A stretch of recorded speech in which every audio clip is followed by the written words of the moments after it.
Hello and welcome. Apologies for the delayed start. The Kindle app decided that it was not going to talk to me. That was entertaining. So, welcome to Druttercup's Book Club. We are reading today The Kit Bag by Algernon Blackwood. I hope people are doing okay. Kate B, I am very glad you're recovering. Oh, I hope you feel better soon. Kindle won't let them experience withdrawals and weaning syndrome. Yeah, Kindle just went, no, you haven't got a library. Excuse me? I think you'll find I have. I just had to resync everything. It's fine. It's just gave me a panic. So, festivities for this evening. Packing for a holiday should be a lovely experience, allegedly. I've heard this before. I think it's a lie, personally. I think packing for a holiday involves blind panic, stacking everything in your entire home in one place, and attempting to fit it into one small suitcase. And then getting where you're going, and discovering that you've forgotten the most important thing. That's how packing works, and it all has to be done immediately the night before you leave. Sound about right? Well, apparently this guy thinks differently. You're a hair away from finishing the writing for one of your 6 null gigs quests, just smashing your head against the writer's block. Oh, good luck with that, null.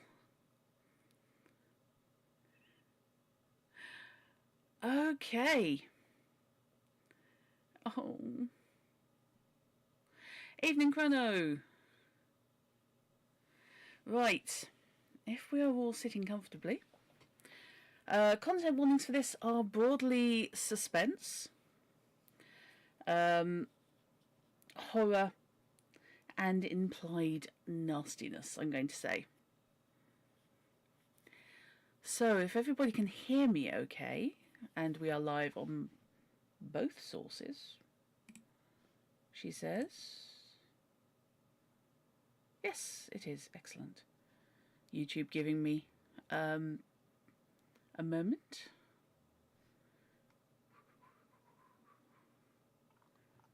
Okay. So, for the benefit of the edit, The Kit Bag by Algernon Blackwood. When the words "not guilty" sounded through the crowded courtroom that dark December afternoon, Arthur Wilbraham, the great criminal K.C. and leader for the triumphant defence, was represented by his junior. But Johnson, his private secretary, carried the verdict across to his chambers like lightning. "It's what we expected, I think," said the barrister without emotion, "and personally I'm glad the case is over." There was no particular sign of pleasure that his defence of John Turk, the murderer, on a plea of insanity, had been successful, for no doubt he felt, as everyone who watched the case felt, that no man had ever better deserved the gallows. "I'm glad too," said Johnson. He had sat in the court for 10 days watching the face of the man who had carried out with callous detail one of the most brutal and cold-blooded murders of recent years. B-counsel glanced up at his secretary. They were more than employer and employed. For family and other reasons, they were friends. "Ah, I remember, yes," he said with a kind smile. "And you want to get away for Christmas. You're going to skate and ski in the Alps, aren't you? If I was your age, I'd come with you." Johnson laughed shortly. He was a young man of 26, with a delicate face like a girl's. "I can catch the morning boat now," he said, "but that's not the reason I'm glad the trial's over. I'm glad it's over because I've seen the last of that man's dreadful face. It positively haunted me.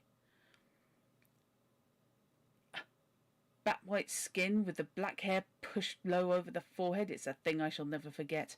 And the description of the way the dismembered body was crammed and packed with lime into that—" "Don't dwell on it, my dear fellow," interrupted the other, looking at him curiously out of his keen eyes. "Don't think about it.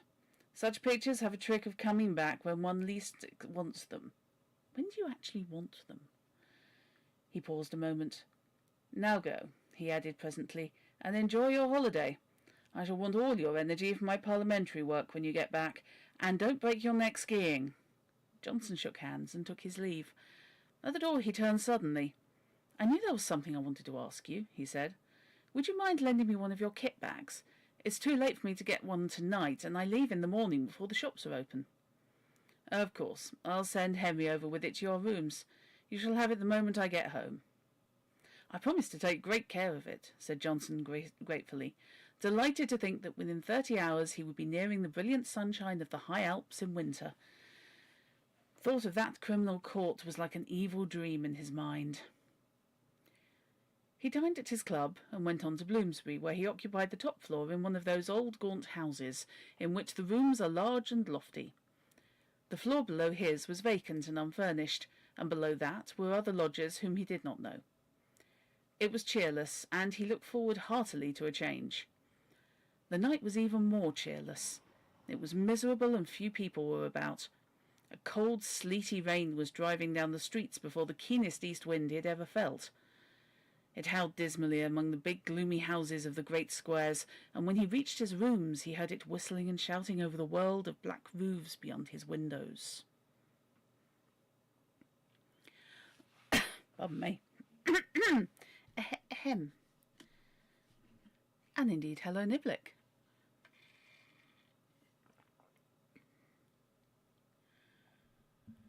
In the hall he met his landlady, shading a candle from the draughts with her thin hand.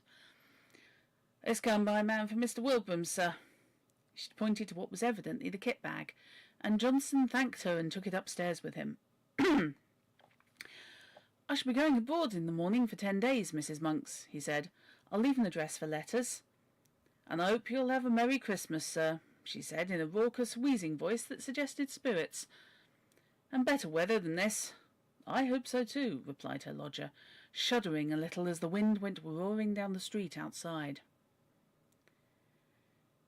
When he got upstairs, he heard the sleet volleying against the window panes. He put his kettle on to make a cup of hot coffee, and then set about putting a few things in order for his absence. "And now as I must pack, such as my packing is," he laughed to himself, and set to work at once. He liked packing, for it brought the snow mountains so vividly before him, and made him forget the unpleasant scenes of the past 10 days. Besides, it was not elaborate in nature. His friend had lent him the very thing, a stout canvas kit bag, sack-shaped, with holes around the neck for the brass bar and padlock. It was a bit shapeless, true, and not much to look at, but its capacity was unlimited, and there was no need to pack carefully. He shoved in his waterproof coat, his fur cap and gloves, his skates and climbing boots, his sweaters, snow boots and ear caps, and then on top of these he piled his woolen shirts and underwear, his thick socks, puttees and knickerbockers. The dress suit came next, in case the hotel people dressed for dinner, and then, thinking of the best way to pack his white shirts, he paused a moment to reflect. "That's the worst of these kit bags," he mused vaguely, standing in the centre of the sitting-room where he'd come to fetch some string. It was after 10 o'clock. A furious gust of wind rattled the windows as if to hurry him up, and he thought with pity of the poor Londoners whose Christmas would be spent in such a climate, whilst he was skimming over snowy slopes in bright sunshine and dancing in the evening with rosy-cheeked girls. Now that reminded him, he must put his dancing pumps in evening shoes. He crossed over from his sitting-room to the cupboard on the landing where he kept his linen. And as he did so, he heard someone coming softly up the stairs. He stood still a moment on the landing to listen. It was Mrs. Monk's step, he thought. She must be coming up with the last post. But then the steps ceased suddenly, and he heard no more. They were at least 2 flights down, and he came to the conclusion they were too heavy to be those of his bibulous landlady. No doubt they belonged to a late lodger who had mistaken his floor. He went into his bedroom and packed his pumps and dress shirt as best he could. The kit bag by this time was 2/3 full, and stood upright on its own base like a sack of flour. For the first time he noticed that it was old and dirty, the canvas faded and worn, and that it had obviously been subjected to rather rough treatment. It was not a very nice bag to have sent him, certainly not a new one, or one that his chief valued. He gave the matter a passing thought and went on with his packing. Once or twice, however, he caught himself wondering who it could have been wandering down below, for Mrs. Monks had not come up with letters, and the floor was empty and unfurnished. From time to time, moreover, he was almost certain he heard a soft tread of someone padding about over the bare boards, cautiously, stealthily, as silently as possible, and further, that the sounds had lately been coming distinctly nearer. For the first time in his life, he began to feel a little creepy. Then, as though to emphasize this feeling, an odd thing happened. As he left the bedroom, having just packed his recalcitrant white shirts, he noticed that the top of the kit bag lopped over towards him with an extraordinary resemblance to a human face. The canvas fell into a fold like a nose and forehead, and the brass rings for the padlock just filled the position of the eyes. Their shadow, or was it a travel stain, for he could not tell exactly, looked like hair. It gave him rather a turn, for it was so absurdly, so outrageously like the face of John Turk, the murderer. He laughed and went into the front room, where the light was stronger. That horrid case has got on my mind, he thought. I shall be glad of a change of scene and air. In the sitting-room, however, he was not pleased to hear again that stealthy tread upon the stairs, and to realise that it was much closer than before, as well as unmistakably real. And this time he got up and went out to see who it could be creeping about on the upper staircase at so late an hour. But the sound ceased. There was no one visible on the stairs. He went to the floor below, not without trepidation, and turned on the electric light to make sure that no one was hiding in the empty rooms of the unoccupied suite. There was not a stick of furniture large enough to hide a dog. Then he called over the banisters to Mrs. Monks, but there was no answer, and his voice echoed down into the dark vault of the house, and was lost in the roar of the gale that howled outside. Everyone was in bed and asleep, everyone except himself and the owner of this soft and stealthy tread. My absurd imagination, I suppose, he thought. It must have been the wind, after all, though it seemed so very real and close, I thought. He went back to his packing. It was by this time getting on towards midnight. He drank his coffee up and lit another pipe, the last before turning in. It's difficult to say exactly at what point fear begins, when the causes of that fear are not plainly before the eyes. Impressions gather on the surface of the mind, film by film, as ice gathers upon the surface of still water, but often so lightly that they claim no definite recognition from the consciousness. Then a point is reached where the accumulated impressions become a definite emotion, and the mind realizes that something has happened. With something of a start, Johnson suddenly recognized that he felt nervous. Oddly nervous. Also, that for some time past the causes of this feeling had been gathering slowly in his mind, but that he had only just reached the point where he was forced to acknowledge them. It was a singular and curious malaise that had overcome him, and he hardly knew what to make of it. He felt as though he was doing something that was strongly objected to by another person, moreover, who had some right to object. It was a most disturbing and disagreeable feeling, not unlike the persistent promptings of conscience, almost, in fact, as if he were doing something he knew to be wrong. Yet though he searched vigorously and honestly in his mind, he could nowhere lay his finger upon the secret of his growing uneasiness, and it perplexed him. More, it distressed and frightened him. "Hello, Villakatzen! If I say that a legal secretary is packing to go away for Christmas to the Alps, it doesn't sound particularly scary. However, that is indeed what's going on at the moment. I hope people are hearing it okay. I hope the volume and sound quality is fine. Do let me know if it isn't.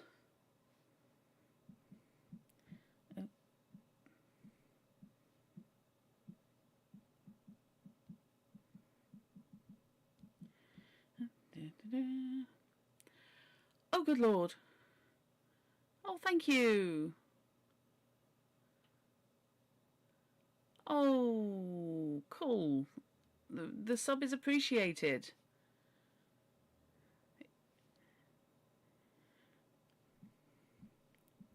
Okay.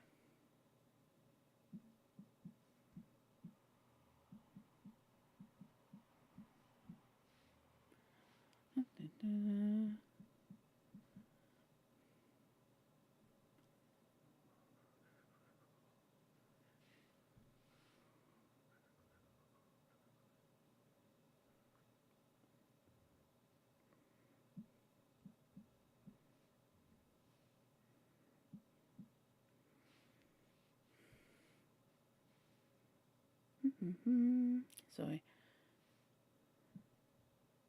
Sorry, I just had a work email appear. Okay. I will thank Molly. Oh, for goodness sake. Excuse me.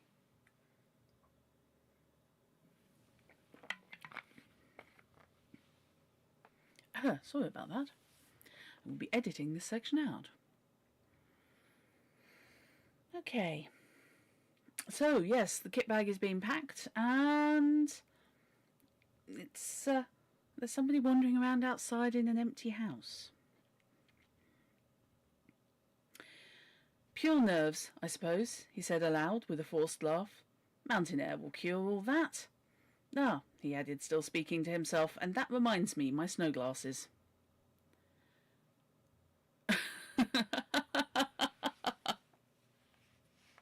Sorry about that, Crow. I wrecked my throat slightly over the weekends because I wasn't very well, and it's not quite 100% yet. Well, people do say I'm psychic. I don't know why, but they do say I'm psychic. Maybe I can control people's relatives and friends, them partners. That reminds me, my snow glasses. He was standing by the door of the bedroom during this brief soliloquy, and as he passed quickly towards the sitting room to fetch them from the cupboard, he saw out of the corner of his eye the indistinct outline of a figure standing on the stairs, a few feet from the top. It was someone in a stooping position, with one hand on the banisters, and the face peering up towards the landing. And at the same moment he heard a shuffling footstep. The person who had been creeping about below all this time had at last come up to his own floor. Who in the world could it be? And what in the name of heaven did he want? Johnson caught his breath sharply and stood stock still. Then, after a few seconds' hesitation, he found his courage and turned to investigate. The stairs, he saw to his utter amazement, were empty. There was no one. The cough was coming in from inside the house. Yes.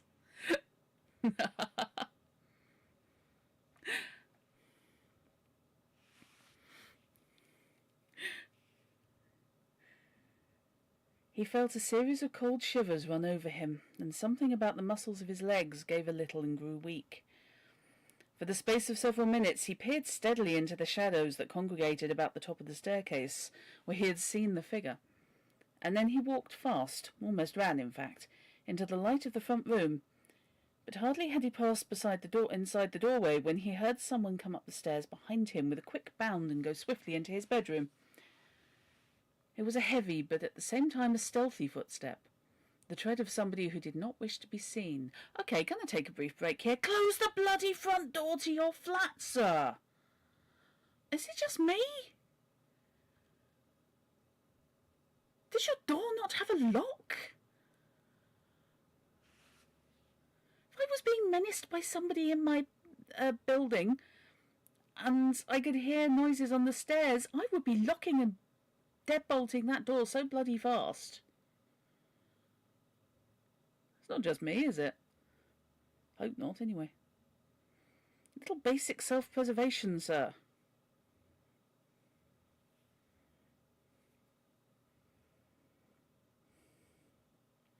Okay. Door locks were legal in this case for plot purposes.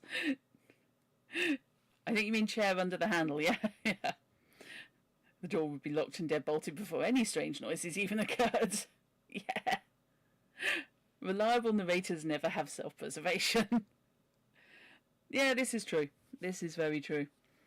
I mean, this guy's a legal secretary. He's not an idiot.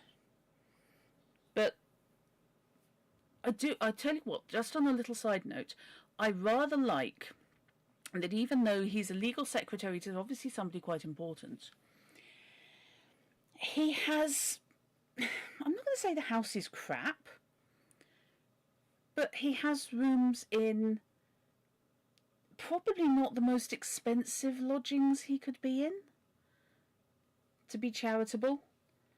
You know, his landlady is not particularly competent,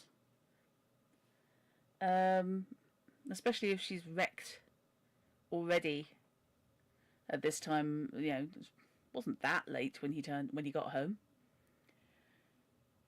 And the house is partly empty. Now, you know, London's never exactly been, how can we put this, low demand for housing. So there are, you know, there's at least one set of rooms in this place that are unoccupied and have been for a while. And that to me says that perhaps the building either doesn't have a great reputation, or is it's overpriced for what it is. What year is this? I am trying to remember. Hang on one mo. I did look it up.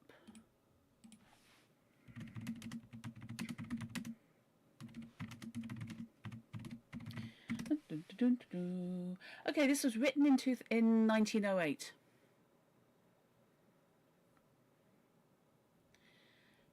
Published in December 1908 in Pall Mall magazine. Working for important people doesn't usually pay well. That's how the important people get their money. Yeah, this is true.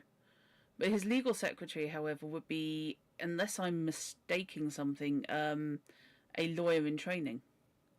Or a solicitor in training. I mean, it's not always the case, but it's often done as a way of gaining experience for people studying the law or intending to. Right. And back we go. So no, I'm not grumping about this. It's just, it's interesting. And it actually gives it quite a modern feel. Which for a story that's 120 years old, nearly, is going at some. It's probably in the boarding house near Chancery Lane to be near Chambers, so yeah, not cheap. Yeah, that's true.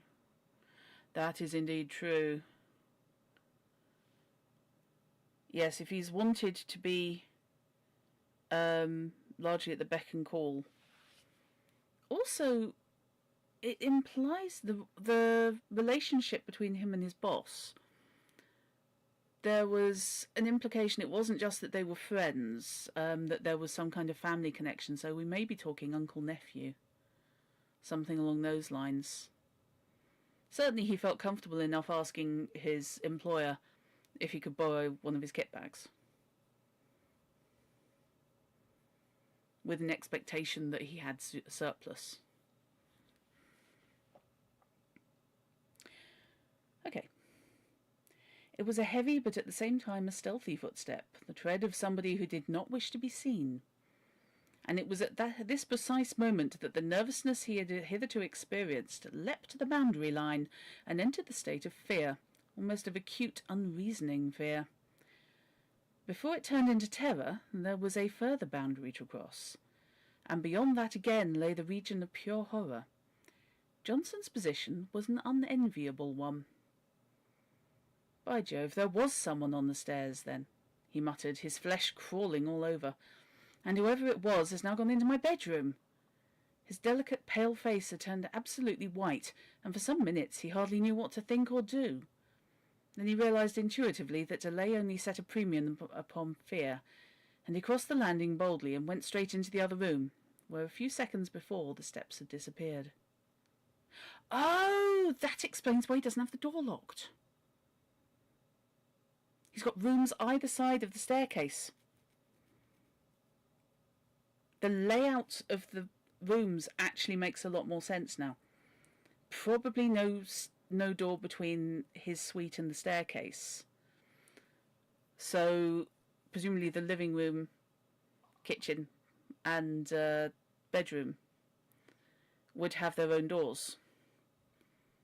Because it's a converted residential residential dwelling. It's not a great layout, is it, KB? That's the kind of thing where it's like, yeah, fine, I'll have that. Put a door at the top of the staircase. Box that in, okay? Yes, go meet the person who snuck into your bedroom. That's a good idea. Sorry, I apologise for being slightly slow on the uptake for the layout, but now that makes more sense. It's not a good layout. It's not getting any kind of value for all that rent. Indeed he's not. Indeed he isn't.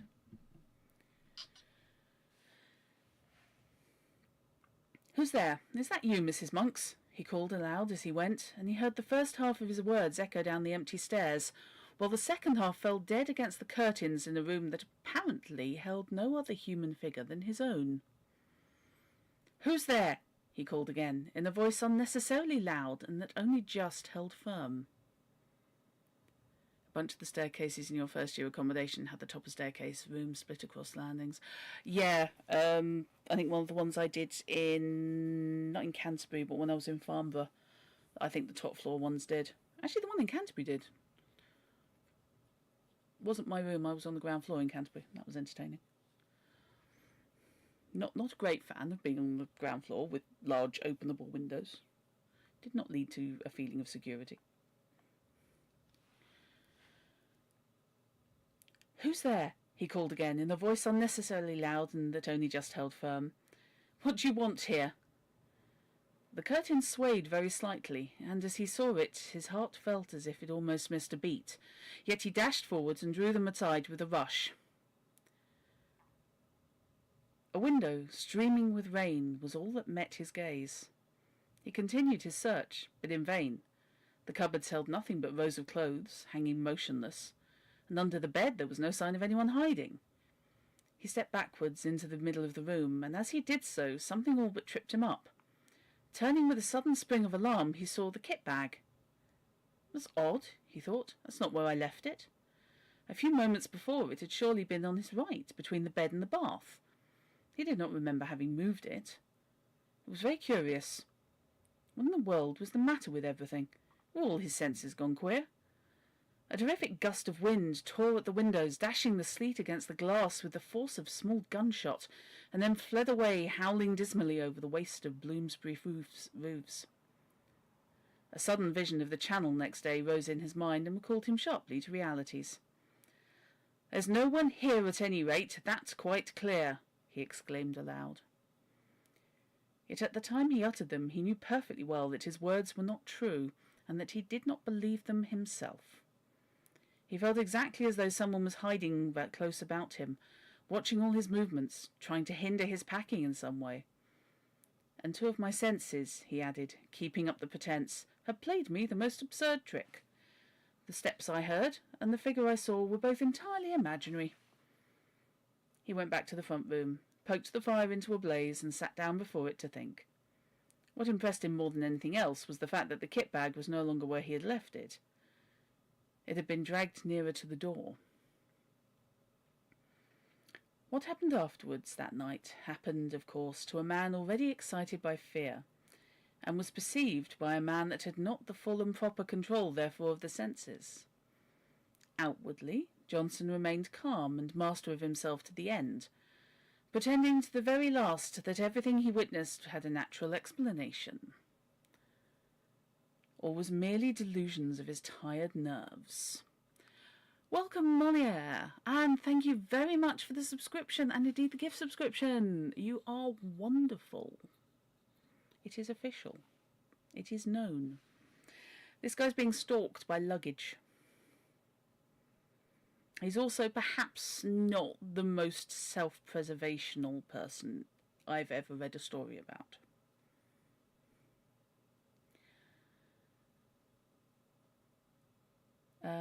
outwardly Johnson remained calm and master of himself to the end, pretending to the very last that everything he witnessed had a natural explanation, or was merely delusions of his tired nerves. But inwardly, in his very heart, he knew all along that someone had been hiding downstairs in the empty suite when he came in, that this person had watched his opportunity, and then stealthily made his way up to the bedroom, and that all he saw and heard afterwards, from the moving of the kit bag to the other things this story has to tell, were caused directly by the presence of this invisible person. And it was here, just when he most desired to keep his mind and thoughts controlled, that the vivid pictures received day after day upon the mental plates exposed in the courtroom of the Old Bailey came strongly to light, and developed themselves in the dark room of his inner vision. Poor Soddy's got anxiety now. Yep. Also, I love that analogy. It's great. The idea of using the photographic simile. I love that language. It's very effective. Unpleasant, haunting memories have a way of coming to life again just when the mind least desires them. In the silent watches of the night, on sleepless pillows, during the lonely hours spent by sick and dying beds. And so now, in the same way, Johnson saw nothing but the dreadful face of John Turk, the murderer, lowering at him from every corner of his mental field of vision. The white skin, the evil eyes, and the fringe of black hair low over the forehead. All the pictures of those last 10 days in court crowded back into his mind unbidden and very vivid. "This is all rubbish and nerves," he exclaimed at length, springing with sudden energy from his chair. "I shall finish my packing and go to bed. I'm overwrought, overtired. No doubt at this rate I shall hear steps and things all night." But his face was deadly white all the same. He snatched up his field glasses and walked across to the bedroom, humming a music-hall song as he went, a trifle too loud to be natural, and the instant he crossed the threshold and stood within the room, something turned cold about his heart, and he felt every hair on his head stand up. The kit bag lay close in front of him, several feet nearer to the door than he had left it, and just over its crumpled top he saw a head and face slowly sinking down out of sight, as though someone were crouching behind it to hide. And in the same moment a sound like a long-drawn sigh was distinctly audible in the still air about him between the gusts of the storm outside. "Oh, I'm glad you got that done, Null." "Absolutely. Write something that's more relaxing." Johnson had more courage and willpower than the girlish indecision of his face indicated, but at first such a wave of terror came over him that for some seconds he could do nothing but stand and stare. A violent trembling ran down his back and legs, and he was conscious of a foolish, almost hysterical impulse to scream aloud. That sigh seemed in his very ear, and the air still quivered with it. It was unmistakably a human sigh. "Who's there?" he said at length, finding his voice. But though he meant to speak with loud decision, the tones came out instead in a faint whisper, for he had partly lost control of his tongue and lips. He stepped forward so that he could see all round and over the kit bag. Of course there was nothing there, nothing but the faded carpet and the bulging canvas sides. He put out his hands and threw open the mouth of the sack where it had fallen over, being only 3 parts full. And then he saw for the first time that round the inside, some 6 inches from the top, there ran a broad smear of dull crimson. It was an old and faded blood stain. He uttered a scream and drew back his hands as if they'd been burned. At the same moment the kit bag gave a faint but unmistakable lurch forward and towards the door. Johnson collapsed backwards, searching with his hands for the support of something solid, and the door, being further behind him than he realized, received his weight just in time to prevent his falling, and shut to with a resounding bang. At the same moment the swinging of his left arm accidentally touched the electric switch, and the light in the room went out. It was an awkward and disagreeable predicament, and if Johnson had not been possessed of real pluck, he might have done all manner of foolish things. As it was, however, he pulled himself together and groped furiously for the little brass knob to turn the light on again. But the rapid closing of the door had set the coat hanging on it swinging, and his fingers became entangled in a confusion of sleeves and pockets, so that it was some moments before he found the switch. And in those few moments of bewilderment and terror, two things happened that sent him beyond recall, over the boundary into the region of genuine horror. He distinctly heard the kit bag shuffling heavily across the floor in jerks. And close in front of his face sounded once again the sigh of a human being.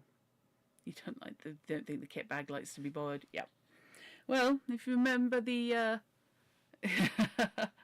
if you remember what he was having to watch the trial for, the murderer packed people in lie and packed them into something, but we don't know what, or we didn't know what. I think we may be getting some kind of idea as to what.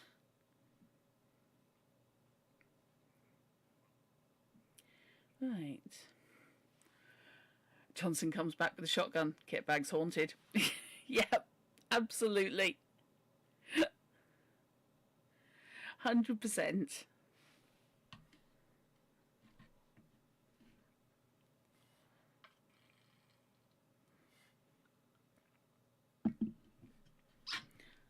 Okay. So yeah, poor old Johnson's not having the best of days, to be honest. In his anguished efforts to find the brass button on the wall, he nearly scraped the nails from his fingers, but even then, in those frenzied moments of alarm, so swift and alert are the impressions of a man keyed up by a vivid emotion, he had time to realise that he dreaded the return of the light, and that it might be better for him to stay hidden in the merciful screen of darkness. It was the impulse of the moment, however, and before he had time to act upon it, he had yielded automatically to the original desire, and the room was flooded again with light.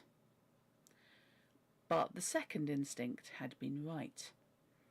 It would have been better for him to have stayed in the shelter of the kind darkness.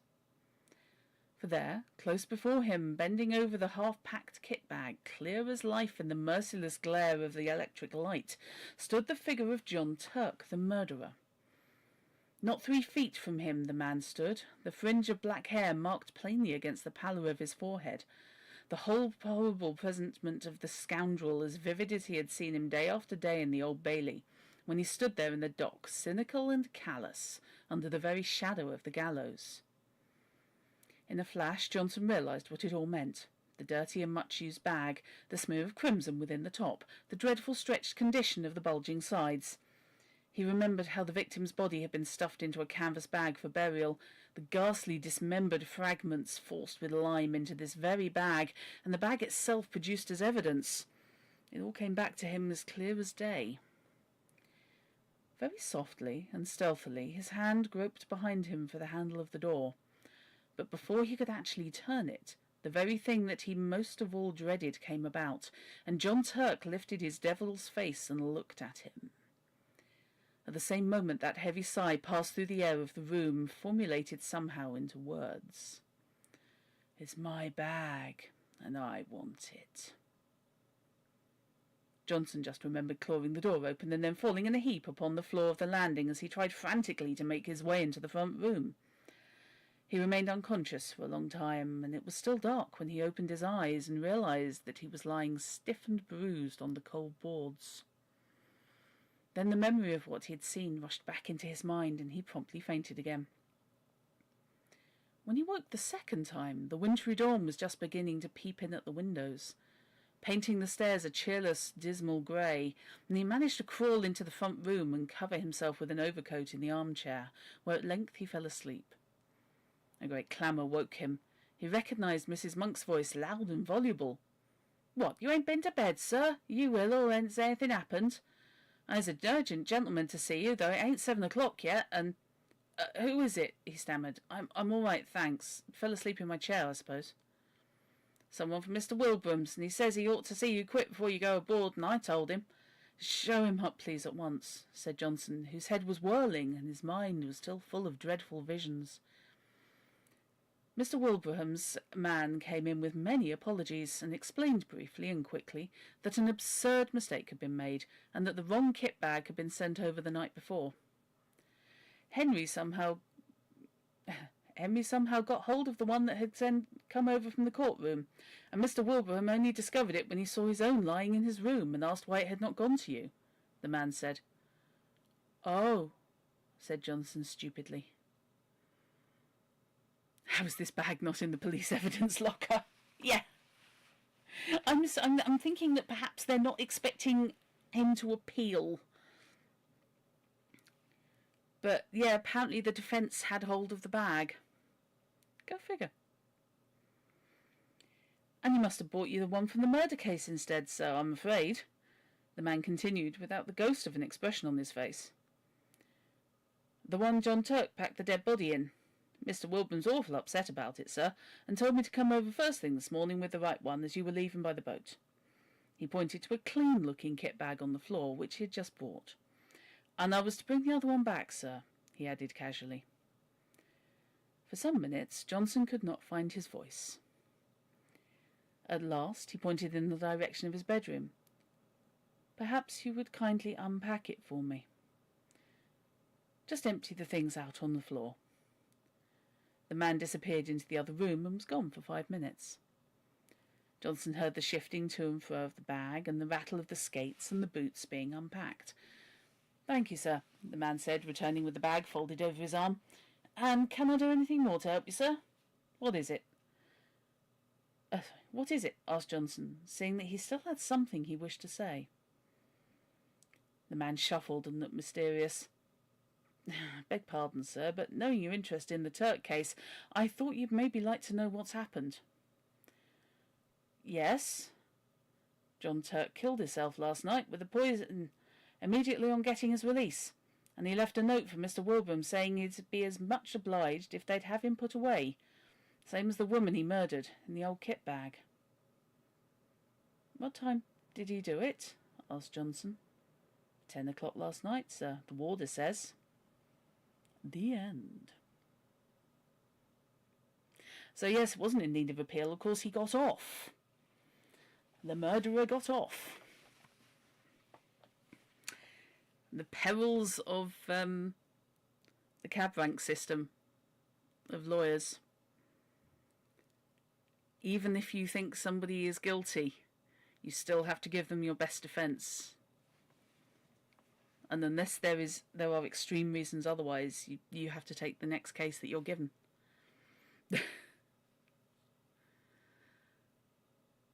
I rather like that one. Just casually mixing up key evidence in a murder case in someone's luggage, as you do. I would expect more of an apology if someone gave me a murder bag, yeah. I rather like that it was a genuine cock-up and it wasn't a ghost bag. It was literally just the wrong bag that apparently was haunted. And that's a really twisted last request. That he asked to be packed in the same kit bag, presumably with the same level of dismemberment, because otherwise he's not going to fit, as his victim. As Christmas ghost stories go, that's rather a nice one. What do people think? Again, we're onto a different author now. So how do people feel about this? Aside from, evidence, chain of evidence, please keep such things where they're supposed to be, rather than randomly given to your clerk.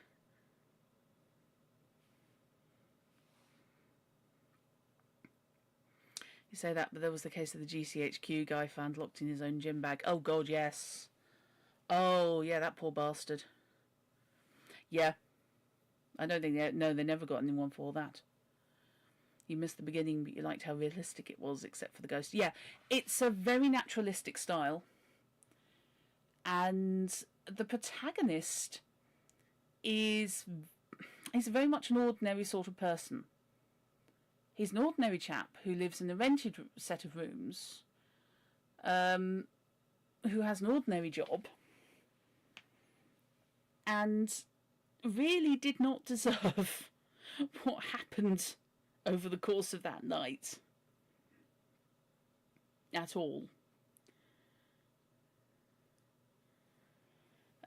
Also, the fact that it's the start of the 20th century, so we've got things like electric lighting. It feels quite present. You could update that to the present day very, very easily indeed, without really material change. He could be part of a Lovecraft story, so he got off pretty okay, you think? Yeah. Am I the only one really hoping that he can catch a later boat train and still make it to the Alps for his holiday? Because I think the poor bastard deserves it.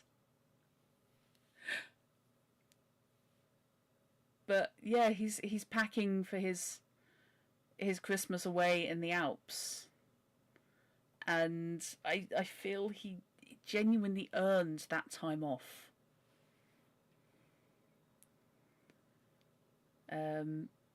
So yes, not a cosmic horror, but a very good ghost story. And it does make you wonder what the goal was of John Turk's ghost, whether he was actually planning any kind of villainy towards the protagonist. Because really all he did was attempt to get into his kit bag, which had already been partially filled. But unfortunately, it did also completely terrify him, so. And with the sight of the kit bag at the start,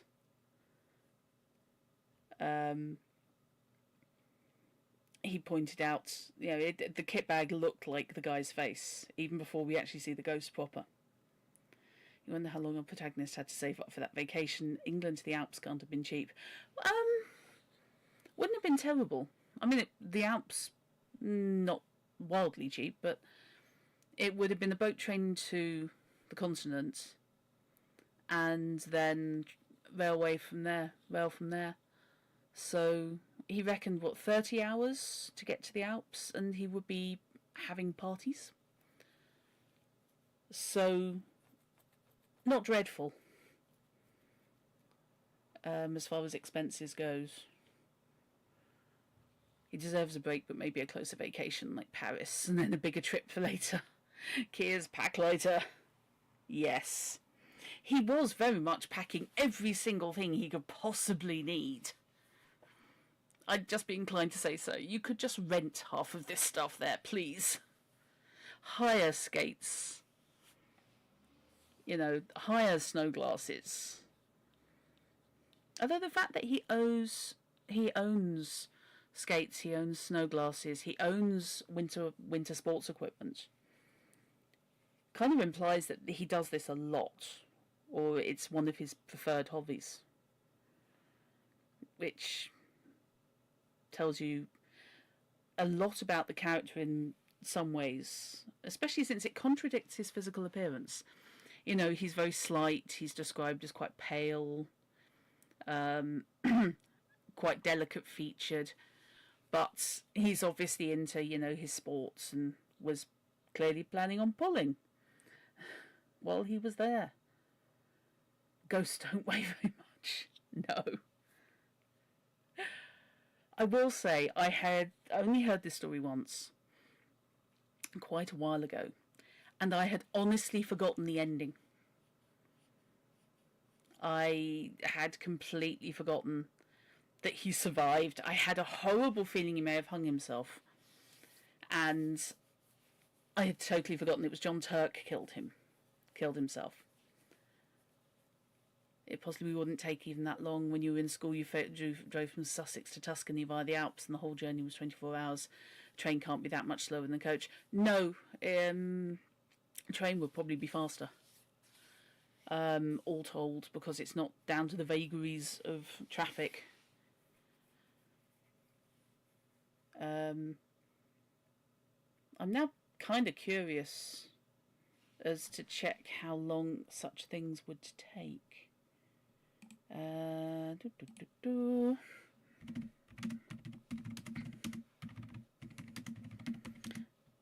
So he's starting in London. Someone give me a town in the Swiss Alps.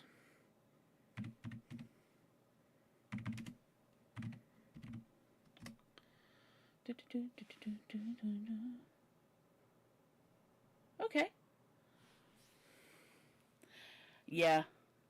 It would be a slower ferry than we have now. Yeah. Chamonix, thank you.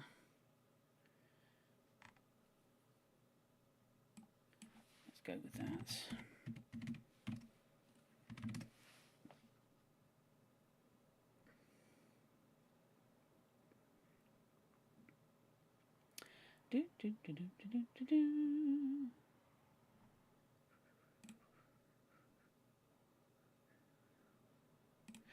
So, theoretically,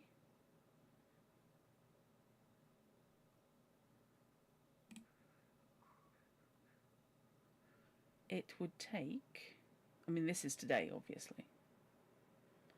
You get 9 hours today, based on, but, you know, obviously more up-to-date trains. Chamonix, French Alps. Oops, sorry.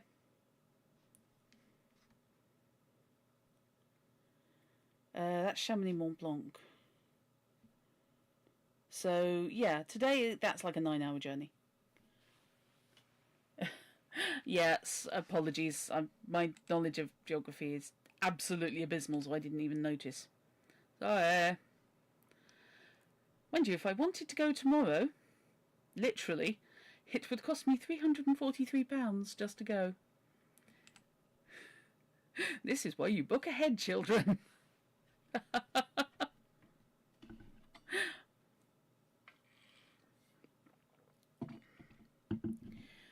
Careful, this journey's for the 25th of March. Yes, I know. So yes, that's a interesting setup.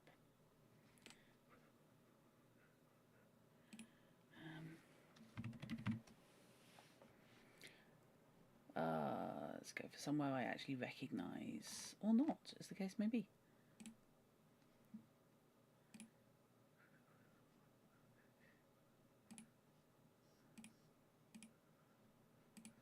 Right. Okay. Well, you should have remembered it was the French side. Well, the name really should have clued me in on it. But never mind. St. Gallo's, Swiss. Yeah, I think so.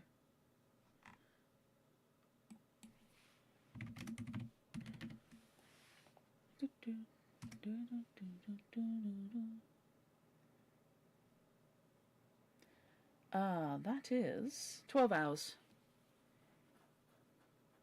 Although, yeah, you can get there in 8.5. Yeah. And of course the borders have bounced back and forth quite a lot before they firmed up. So yes, yeah, and yeah, Switzerland also has French as one of its languages. Yeah, and yeah, for those of you in the US, of course, yeah, England, the UK is quite far south, relatively speaking. But we've got the weather from somewhere further north, in general. Because we get our wind straight from Siberia.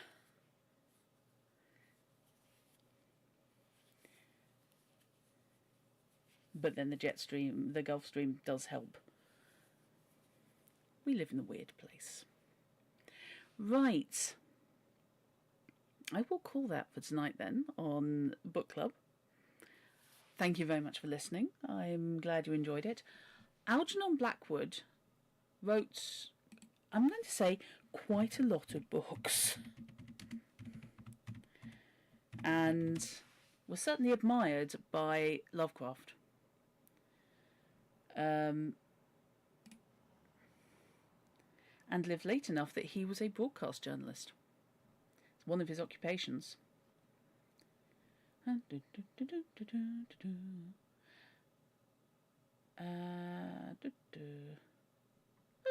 he was a Buddhist. Okay. And he was into winter sports. I had a feeling he was into skiing and mountain climbing.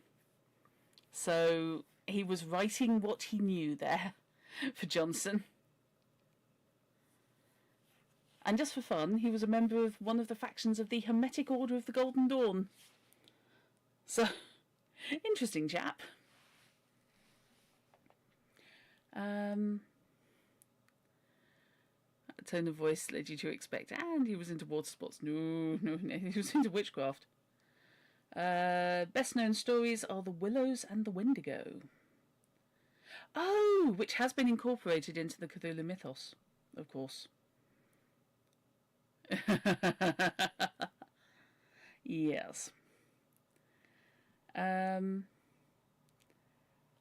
may have to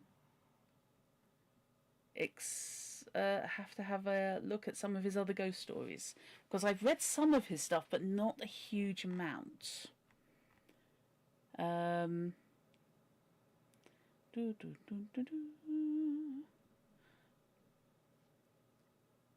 Okay. Oh, he wrote The Empty House. Okay. So yes, he was very much into his winter sports, also witchcraft and wizardry in fairyland. He was one of Aleister Crowley's folks. Kinda, yeah. Yep. And Molly, unfortunately, with the reference to water sports, my brain has now gone into Mitch Benn's The Pervert's Lament. Thanks for that. Which is a fun song, but I'm not linking here. Not if I ever want to go to America. Okay. So...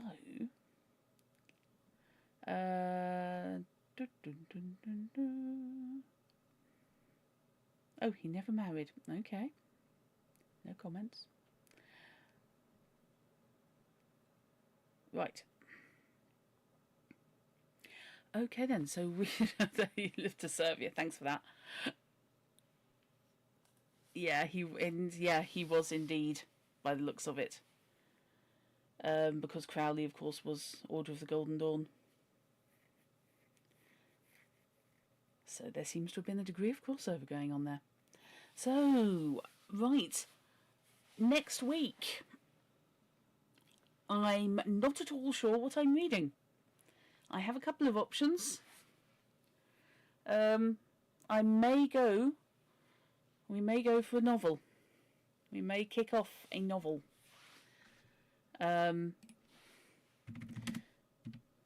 If people are up for that.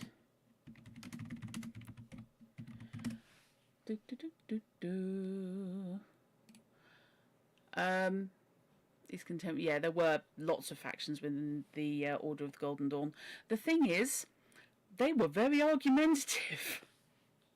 All these individualists did not tend to get on and think the same way. So, if people are up for it, we will go with... Oh, I never knew that was a trilogy. Oh, okay.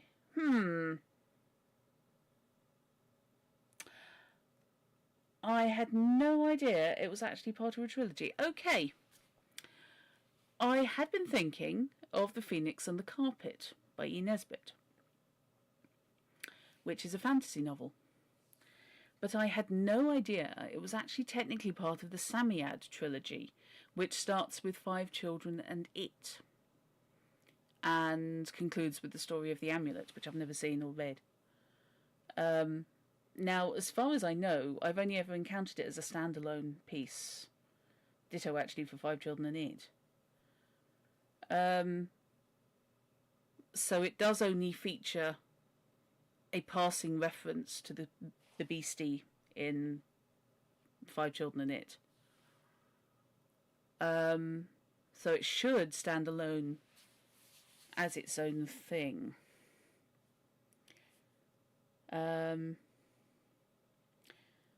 If you would like the back blurb, to give you an idea. It follows the adventures of 5 children, Cyril, Anthea, Robert, Jane, and the Lamb. Their mother buys their children a new carpet to replace one from the nursery they've destroyed in an accidental fire. The children find an egg in the carpet that hatches into a talking phoenix, who explains the carpet is a magic one that will grant them 3 wishes a day. Hilarity ensues.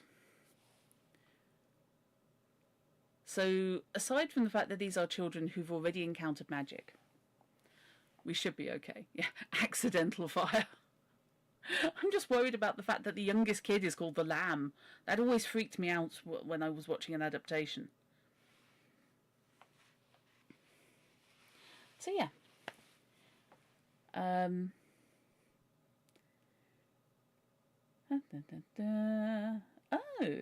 this is the only one of the trilogy that features the children living with both their parents in the family home.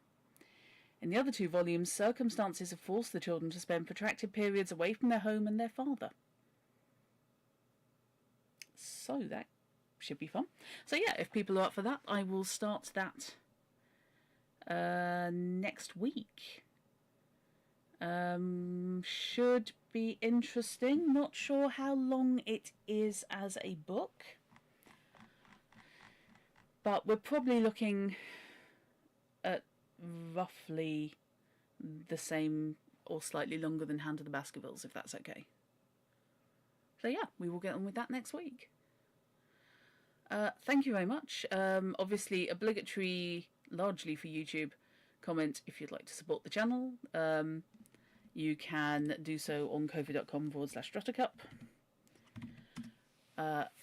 And that is appreciated to a stupid degree. At the moment, I'm still trying to pay off some prescription charges for this year, or finance prescriptions for this year, since I've now got to start taking meds monthly. And right, so next week, 6:30ish, I will be around for Phoenix on the Carpet, and then this evening I will be coming back in probably about 10 minutes or so for some Sherlock Holmes Chapter 1. So I would advise get a drink, take your meds if you need to, grab a snack, and if you're coming back, I will see you in a bit. Otherwise, I will hope to see you next week. So, ta-ta!